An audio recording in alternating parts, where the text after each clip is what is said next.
Telugu news channel కి స్వాగతం.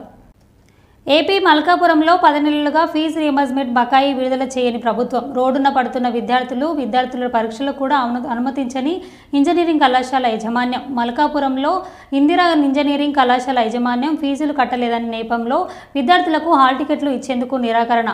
దీంతో పరీక్ష రాయకపోయిన సుమారు 100 మందికి పైగా ఇంజనీరింగ్ ద్వితీయ సంవత్సర విద్యార్థులు వాళ్ళకి హాల్ టికెట్లు రానందువలన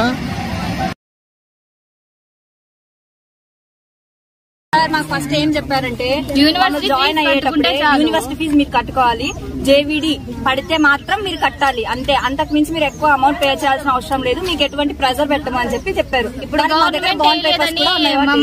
వాళ్ళు ఇప్పుడు ఏమైనా ప్రెజర్ చేస్తున్నారంటే 1 lakh కడితే తప్ప మేము మీకు హాల్ టికెట్స్ ఇయ్యము అని చెప్పారు. సర్లే అని చెప్పి ఇస్తారేమో అని చెప్పి 10:30 వరకు వెయిట్ చేసాం. అయినా కూడా వాళ్ళు రెస్పాండ్ కావట్లేదు. సార్ వాళ్ళు అయితే అస్సలు రెస్పాండ్ కావట్లేదు. ఇప్పుడు మాకు 2 పరిష్కారాలు కావాలి. ఓటీ ఎగ్జామ్ ఉంది మాకు, ఇప్పుడు దానికి పాస్ చేపిస్తారా ఒకటి, లేదంటే మనం లోపలికి ఇన్వాల్వ్ చేపిస్తారా 2, అంతే సార్.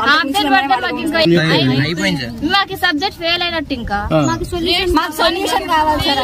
చదువుకుంది వేస్ట్, ఆబ్సెంట్ అయినట్టు సార్. గవర్నమెంట్ అమౌంట్ పడి మేము కట్టుకోకుండా ఉంటే మా తప్పు ఉండేది సార్. దాని అమౌంట్ కట్టుకోకుండా మమ్మల్ని అడుగుతున్నారు, పేరెంట్స్ కి ప్రెజర్ పెడుతున్నారంటే మేమేం చేయలేము సార్. దానికి